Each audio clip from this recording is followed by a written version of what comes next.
that moment that bit you and that where you fell in love with the music? For me, there's always different situations in these kind of questions, you know. My grandfather was that guy who played. He wasn't a collector as such, but because vinyl was the mode of music you played, it wasn't like you were a collector. It was like how we treat MP3s. Yeah.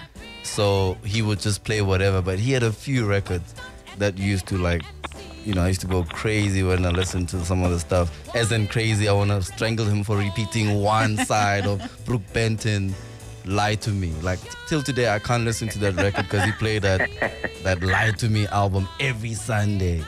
So that's how I probably started engaging with vinyl and music at large, you know, and seeing, like, if I remember very well, my first memory of music was on TV, seeing Nina Simone, My Baby Don't Care. You know, like they had that putt. You know, the video had like this like little kind of like animated putt. So as a kid, I was like, you know, it intrigued me.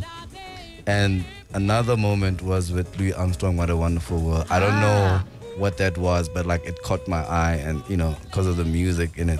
So I think if I were to refer to my first memory of music at large, it was those three moments. Interesting. Sim? I mean, you have a younger generation.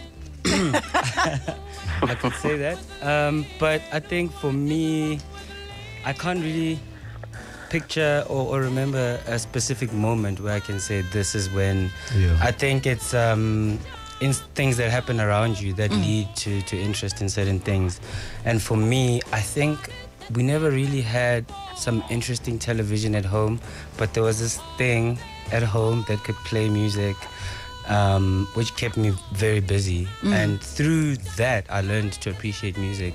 I don't think I was ever into music, but through playing it, it kind of caught my attention. And I can relate with Kenny with obsessing. Yeah. Especially if you don't have a lot.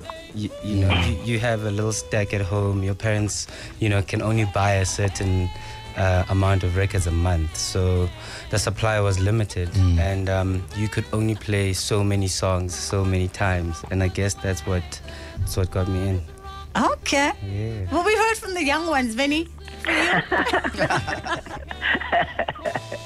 I mean, you were there at the beginning of music. Like Gramophone. Well, yeah, it's almost something similar to what Kenny was just saying now. Like, I come from a very musical family. They all loved music. I mean, my family loved music. You know, my uncle was a collector. My aunt used to own, you know, the old Shabins. Yes. Back in the day, yeah. And, you know, I was caught in the middle of, you know, my uncle collecting. And my aunt, you know, having a Shabin and also collecting a lot of music. I mean, Kenny was saying something about Brooke Benton. I mean, I mean, black people back in the day, you know, every Sunday, you know, that Brooke Benton track, that Lie to Me track. Oh, man. It used to play. It was a soundtrack, you know. Every morning. It was a soundtrack, you know, like all that genre. Yeah. Like your Brooke Benton, your Isaac Hayes, you know, Barry White, the OJs.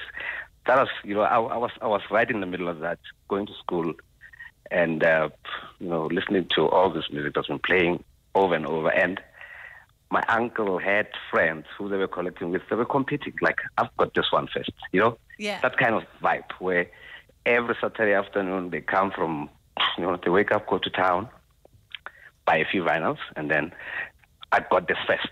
That's how, you know, they used to, and I was like, wow, this is interesting.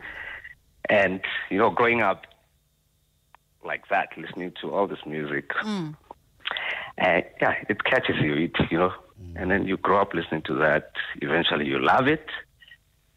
And then, yeah, years later, here I am. Here you are indeed.